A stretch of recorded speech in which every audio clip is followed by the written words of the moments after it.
Welcome back to Corbin AI, where we do daily artificial intelligence videos for your personal and business life. In today's video, we're going to be answering the age-old question since the beginning of time. Which should you choose for your business? Are we going to choose Zapier or are we going to choose Make? Now, the answer to that really varies and is contextual to what you want to do when it comes to automation. Now, I know that might not be the best sounding answer here, but in today's video here, you clicked on it, you want to learn what are the pros and cons of each platform. So through my experience, I'm going to give you why you would choose Zapier, in what context you would use Zapier, and do the same thing with Make. Kind of weigh it out, and at the end, I'm going to give some analysis essentially of why I personally choose which platform I currently use, and kind of go from there. So without further ado, let's go ahead and jump into today's video here. We're going to go ahead and start off on Zapier's front end here. So if you've never made an account, this is what their new homepage looks like. Pretty nice. I like it. It's a lot more minimalized and much more clear of a message. But from here, let's go and discuss the first most important factor when it comes to choosing a platform, which is going to be the plans associated with it and the pricing. So if we come down here, essentially we can go ahead and compare these two. So let me go ahead and make this actually a side-by-side so it looks a little bit clearer. Okay, so I know visually this is not the most appealing look here, but let's just take it step by step here, essentially, of the different pricings and essentially how to go about it. I went ahead and switched each one to monthly due to the fact that a lot of times when you're playing around platforms, you want to go in the monthly plan before you would want to secure an annual contract with a platform of these sizes. But let's go ahead and compare the two here right off the bat. As you see here, both obviously will offer a free version of the platform. This is great in itself because of the fact that now you can just go ahead and test yourself whether you like it or not. So I went ahead and left both the links in the description down below. The Make one is an affiliate link, so that is a disclaimer there. Also, a real quick disclaimer here, I'm not sponsored by either of these, so everything you're hearing here is very unbiased. But if either of these platforms wanted to sponsor us here, go ahead and send me an email. From here though, we can go ahead and dive a little further here. So as you see here, what you'll notice essentially is both of the free plans, they'll give you access to a lot of the apps available on their platforms. Now, I think one of the biggest selling points that Zapier has compared to Make is how many natively integrated apps that Zapier offers right off the bat. As you know, or if you don't know, essentially Make gives 1,000 apps that are natively integrated, while Zapier does 5,000. But to be honest with you, we're going to go ahead and dive a little deeper into that a little later in this video of why that might not be too important of a factor to you, because if you know how to deal with API calls and that kind of situation, you'll be able to do the exact same methods that you do on Zapier on Make. So it might not be that big of an issue here. So from here though, let's go ahead and dive into their first plan for both. What you see right off the bat here is we have a starter plan which costs around $29. This is going to be the cheapest paid plan they have here. For Make, they have another starter plan here, right? So $10.59. So right off the bat, you're getting a 66% difference in cost. But there's a couple of things to take into note here. So if you are brand new to automation, the first thing you might be thinking in your head is, wow, Zapier gives you 750 tasks and Make only gives you 10,000, or sorry, Zapier gives you 750 tasks. That's not that much, but Make gives me 10,000. Well, Make's operations are inflated. So just think of it like two different currencies.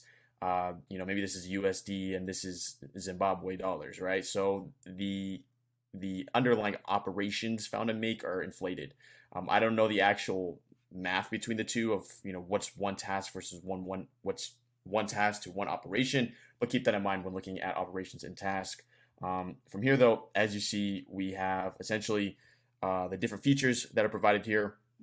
So right off the bat, what I see as a powerful feature that's provided in Zapier starter plan is the ability for filters and formatters, right? So if you're not familiar with automations, this is what's going to allow you to create a little bit more complex flows, especially when it comes to formatting data. So let's say you get an output that, maybe has something you don't want in it. Now you can replace it. Let's say you get an output that essentially you wanted to go down a specific string, or you only wanted to go down the automation.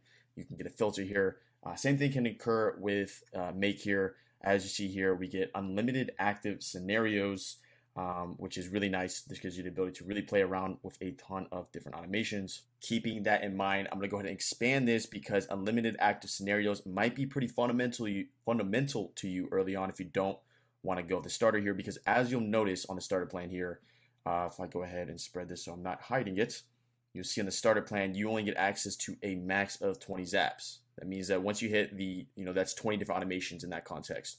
You only get access to unlimited zaps under the context that you're on a professional plan, which in this area right here, it costs around $73.50. So keep that in mind. That might be a huge deal to you due to the fact that you may need to do a lot of automations off the bat, but you don't necessarily have the money to back it up, right away. Obviously, there's a reason that it's cost that much because there's a lot of other stuff you can do on Zapier, which I'll get into later in this video. But keep that in mind. I think that's a pretty big one, especially early on, because you can get bottlenecked there if essentially you only have 20 automations you can make. I mean, just to give you an example of some context, I don't even know the amount of Zap automations we have in our backend. I think it's at least over 200, if not more. So keep that in mind. From here, though, obviously, the way they associate cost is going to be basically off usage. So, 20,000 ops a month and then 750 tasks a month. The one thing that, kind of is not amazing about both platforms is the fact that these tasks and operations, they don't roll over. So let's say in the month of June, I used 500 tasks and then it leaves me with 250. The month of July, I'm not going to get that extra 250 on the overall amount of tasks. So keep that in mind that tasks don't roll over. So what I would encourage you to do in that context is with the amount of tasks, let's say you're getting to like a couple days before your automation platform expends, resets to like the new amount of operations or tasks. What I encourage you to do in that context is go ahead and mess around, create some automations that you were thinking of doing, because when you're in, draft phase and sandbox phase, you're still expending tasks, you're still expending operations. Mess around, see what you can do, and use up those 250 tasks maybe in the last 3 days, because why not? Why not take the extra steps to maybe, attempt an automation that you were interested in attempting, burn the tasks that would have already been burned anyways when the new month started, get a lot of value out of it. From here, though, as you'll see, you get access to Mace API, which is nice. And then with the professional plan, so one thing that Zapier does that is a little different from Make is that it can do things where quote unquote gatekeeps certain apps, and this is what they deem as premium apps. So in this context, let's go ahead and just click this and we can kind of check them out here. These are all the apps that they gatekeep. Now, when I say gatekeep, I don't mean in the sense that if you were on a lower plan, you wouldn't be able to access these. You would still be able to access these apps on a lower plan. The only difference is that it's not going to be as nice of an experience where essentially, for example, Shopify, I would have to set up authorization tokens, a bunch of different stuff involved here. When I get access to it this way, I get the nice little new blog entry, customer account enabled, so on and so forth. So that kind of nice UI you get access to. That doesn't mean you can't access it on lower plans. It just requires a lot more complex API webhooks, authorization tokens, and so on. From here, though, as you see, we kind of get up here. One thing that I will point out that I really like about the Make platform right off the bat is the ability to add more users on lower plans, which is nice. In order for you to add users on Zapier, if I scroll down here, you're going to have to do teams. And as you see, the minimum amount for teams is $103 a month. All these other plans is under the preface here that you're an individual. So these are all individual plans, as you can see in the description here. In order for you to add more people, folders, and so on that you can share, you're going to have to do a team plan here. Now, that what was nice about Make here is the ability to add more users at lower cost than you would see in Zapier. I mean, right off the bat, you can kind of see the price, right? So the teams over here is $34.12 a month, and then it's $29 just to start. Now, there's reasons for this, and we'll get into that later. It isn't just like, wait, why wouldn't I just choose Make? Like, they seem like the most cost-effective platform. Well, there's a reason you're paying a premium on Zapier, and there's stuff entailed with that, right? So there's going to be a lot of value you get out of paying that premium. But from here, I think this is the most important stuff to understand with both platforms when it comes to pricing. I say you're just starting out, do both. Why not? They're both free. Sign up for both. Play around with both UIs. Play around with both structuring and how they present stuff. And then from there, you can kind of make a decision on how you want to proceed when it comes to pricing. But sometimes paying that premium is going to be worth it. So let's go ahead and jump into the next phase of this video here, where we're going to jump into both of these platforms' backends. I'm going to show you the differences between these platforms' backends, and essentially what I really like here at WebCafe AI and what you could possibly like as well. All right, so we're going to do our sweetheart child here at WebCafe AI, which is going to be Zapier. This is actually where we started as a company, and kind of give you why I think Zapier can be advantageous here, and then we'll jump into Make and tell you why that could be possibly advantageous here. So right off the bat, if you are not familiar with Zapier or just automation in general, this is going to be the most user-friendly platform that currently exists for automation. I went ahead and just open a new tab here real quick, and just to prove my point, right? So the reason this is so user-friendly is due to the fact that it has so many integrations that are native on its platform. Essentially, it has this really nice index directory where you can essentially search through apps that you would possibly want to integrate with. And a lot of times, this can come up with apps that you're just like, wow, I can't believe Zapier has an app for this, right? Apalka, which you're not familiar with, this is a stock trading. So essentially you can access the API and trade stocks and equities with automation. Pretty cool stuff. Now, just so I don't feel like I'm rambling here, what I'm going to do real quick is show you what I mean when I keep saying natively integrated. So it's more clear to you if you're completely brand new to the industry or automation in general. So I'm just going to say test run here.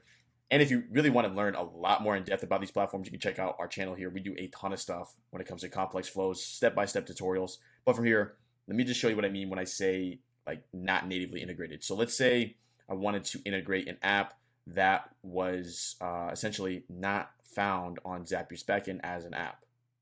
All right, so let's go ahead and just say, hypothetically, YouTube wasn't natively integrated into Zapier's backend. Therefore, we would have to call upon it with custom API calls. In order to do so, essentially, one, you would look in this directory if it didn't show up. In this context, let's just assume that YouTube doesn't. So you would essentially search the app's name. So you do YouTube, and then you would add API documentation. Now, there is a chance here that the underlying app or software that you're trying to integrate doesn't have API documentation, and that generally just means you can't do automation with it. There is a possibility that some of these softwares and some of these apps either one have closed or private API documentation that essentially can't be accessed by outside sources, or some just straight up just gatekeep it. So keep that in mind. Not every single app you can integrate with, but in this context, let's go ahead and see what we can do with YouTube. So when you go to API documentation, you're going to go to something called references. And essentially, this gives us all the different abilities of what we can do on YouTube. So just to give you an example, let's say, we're going to playlist here and we want to update a playlist, and maybe we want to update a playlist title or something like that. So snippet title here. So, right off the bat, if you're not familiar with automation at all, you're like, what is going on? That's kind of the point of native integration, right? So let's just say, or assume that, just pretend this is happening, right? So we're just going to say new video and channel, kind of continue down that flow. So assume that there's a new video in the channel. So let's just say we're trying to do something, assuming that we don't have access to a specific function that's not quote unquote natively integrated, we would just do a webhook here. And for example, let's just do like comment list. And essentially what we do is we'd come over here, we'd get the HTTP request, and then we'd come over to get. And the reason I'm choosing get is because of this little function here. And essentially get is just receiving data. So I put in the URL here. And the next step, what I would do essentially is come down here. I'm like, okay, what am I trying to get here? Let's just come down here. You'd get all this different information I could possibly get. On top of that, with API documentation, sometimes you can see code examples here and kind of run through this whole shabam and kind of proceed from there. And essentially, I'll put a query string parameter. So let's say I'm trying to get, the string, or and this is in this context, we're getting a list or the underlying IDs associated with the comments for that specific video here. It also gives you like the structured code out if you want to use that and use a custom request. But point being, essentially, is this whole process. And on top of that, let me just throw this out there. Essentially, another thing you would have to do is you'd have to set up an authorization token with Google Cloud's backend and essentially do authorization, barrier, and then provide your access token. And on top of that, with your access tokens, they, at least in the context of YouTube's API, they will expire every hour, which means you have to do a refresh token, and you'd have to refresh the API token. I don't mean to go on a tangent here. The point I was just trying to prove was essentially, this is why having natively integrated apps, this is why softwares like Zapier exist, is because of the fact of that whole shabam. Let's make it simple. Let's have it so you can just simply go to an app, type in YouTube,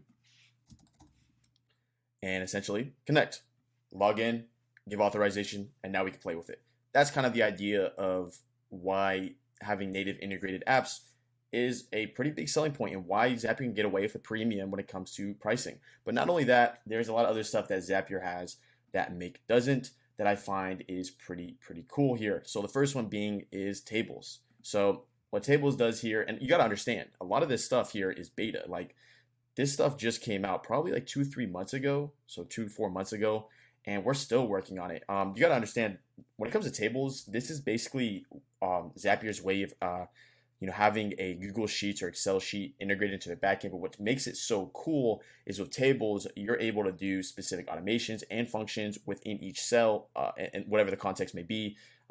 That's pretty cool here. Another one that they have that's pretty fancy here is interfaces. So think of interfaces as its own way of creating a front end for maybe a website, a chat bot, and essentially with interfaces, you're going to be able to any action that takes any action that occurs on that web page, any action that occurs throughout the process, you could associate an automation with it throughout the process, which can be valuable in multiple ways. I saw other use cases with interface where essentially the individual, you can set up backends for your team. So maybe some type of CRM that you don't want to pay for another CRM. You can actually build out a CRM within interfaces, stuff like that's pretty valuable.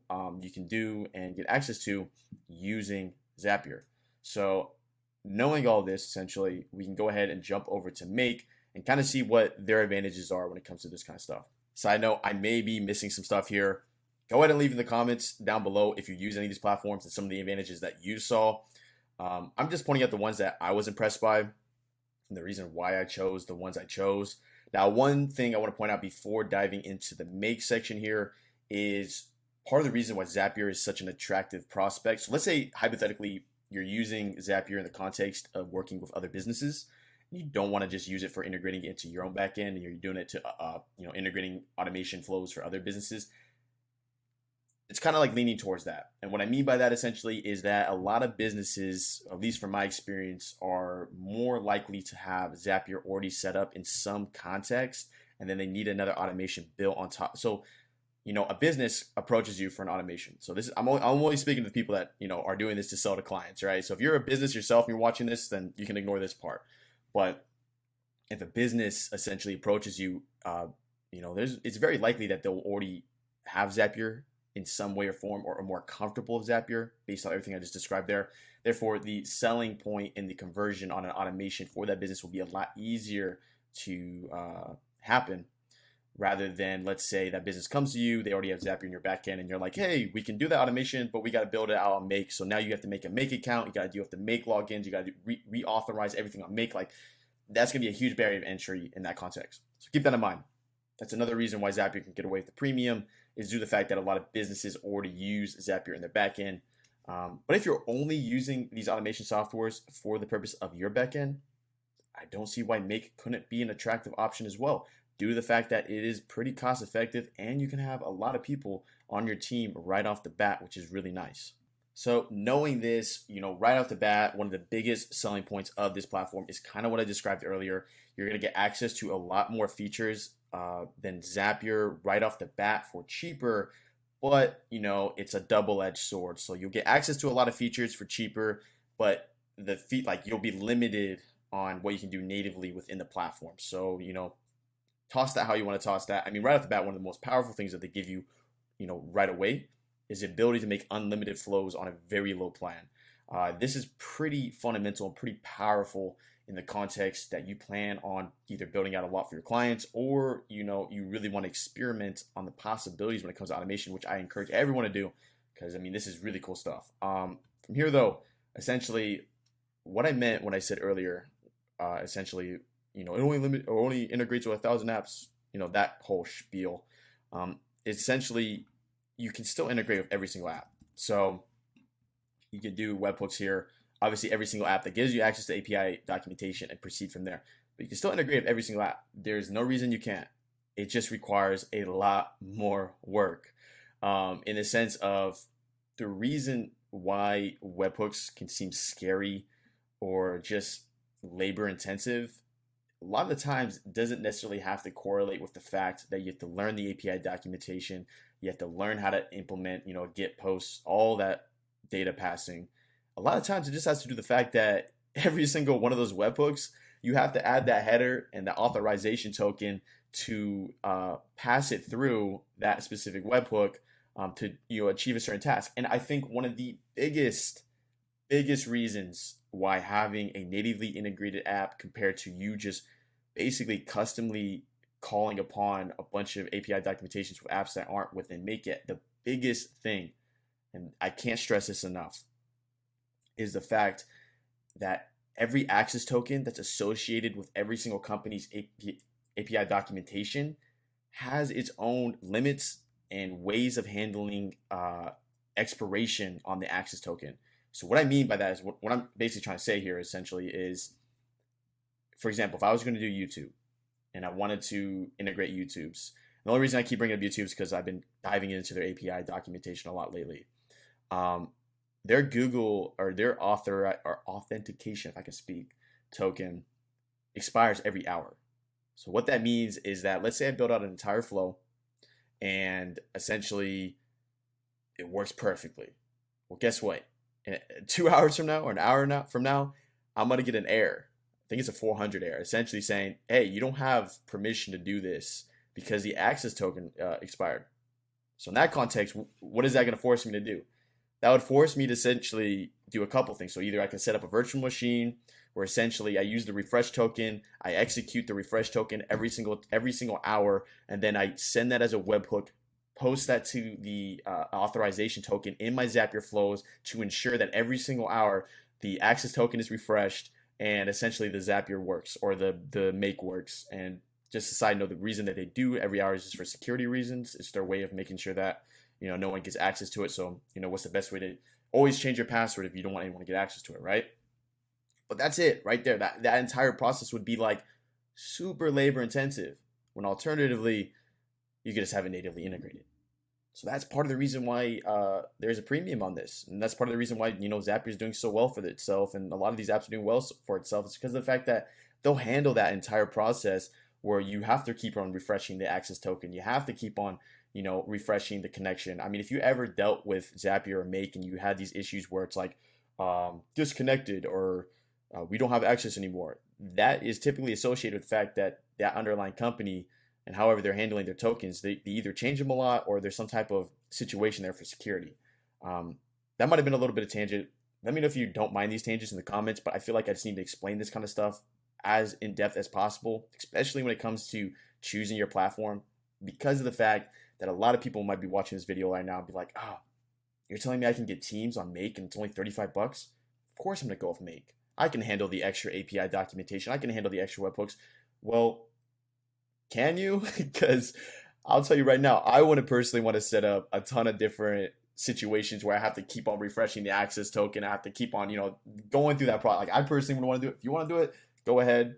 I mean, honestly, it'd be a cool experience. It'd be like a lot of education, I suppose. But it really, you got to choose what you want to choose. Now, that being said, one side note on that as well, with the webhooks you create, I mean, that's a lot of naming, that's a lot of understanding. Okay, this one was for this task, this one's for this task, because it isn't like the nice little UI of like new blog entry. No. It's like, send, or like it's like a link essentially, sending or getting and posting and all that shabam.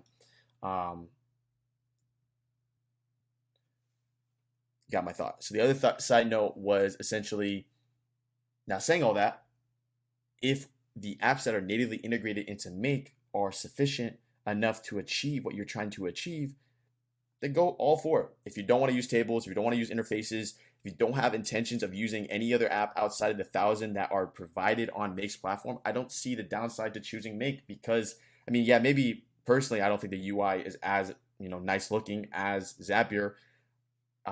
Beyond all that, though, it is a lot cheaper. So it is the more cost-effective choice. And obviously, if it's more cost effective, there's going to be downsides to it, such as, limitations to native integration. That rhymed on accident. But, this is stuff you need to understand before tackling this kind of stuff for your company or for clients. Now, knowing all of that, that's why one big section found in Make is the webhook section, right?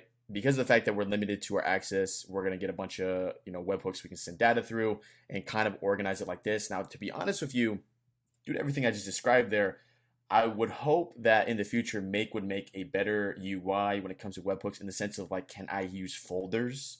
So essentially, let's say we have like a ton of webhooks that are for a specific API documentation. Can we make a folder where essentially we have like the 20 webhooks and each action associated with it found within that folder? That would be pretty powerful. I mean, that would make it so that essentially you could just customly build out the connection. Now, this is all on the back of that. Essentially, the access token won't expire in an hour. The access token expires in an hour. Then I guess you, in theory, could go at the end of every hour, you set an alarm on your phone and you basically go back to all 20 flows, and every single one of those flows, you re-enter your access token. That's one possible solution. You just got to do it 24 times a day. From here, though, I think that kind of goes over most of what I was trying to cover in today's video when it comes to Zapier and Make, the benefits of each side. Now, to leave it at that, essentially, I would say is if you're completely new to automation, just do both, right? Free, they're both free. So might as well, the only hurt is you got to give an email. But even then, it's just you're giving your email, unsubscribe to marketing list if you don't want to get, spammed, or you don't want to get any of the information it provides, and kind of proceed from there. Juggle it. I will say personally here at Web Cafe AI, we are basically backed by Zapier. And that has to do with a couple of reasons, but I mean, overall, the main reason is kind of that API situation with the access tokens. And honestly, on top of that, it's just their user interface. I like their user interface more. And, that's a lot of times when it deals with products and software, to be completely transparent. A lot of people, even if, in this context, there's plenty of reasons why, but even if the underlying product may be better in some ways, a lot of people were going to choose the one that just looks nicer. That's just life. So let me know in the comments which one you are currently using or which one you want to choose. Let me know if I swayed your opinion, so we don't know. If you want to get daily artificial intelligence videos, make sure to subscribe below. We do that here. We provide a ton of education on these platforms. So if you want to learn more of like complex and actually how to build out automations, go ahead and check us out here. Leave a like if you got value from this video. We're going to go ahead and link a playlist at the end of this video where essentially we'll show you other softwares when it comes to business and artificial intelligence. We're doing really in-depth videos on a ton of different stuff such as bot press, voice flow. We did an in-depth video on both of these automation softwares, how to get AI going, stuff like that. But without further ado, I'll see you in the next video. Thanks for tuning in. And yes, surprise, I'm an AI avatar. Make sure to explore more here at Web Cafe, where we demystify AI for your personal and business life. Until next time.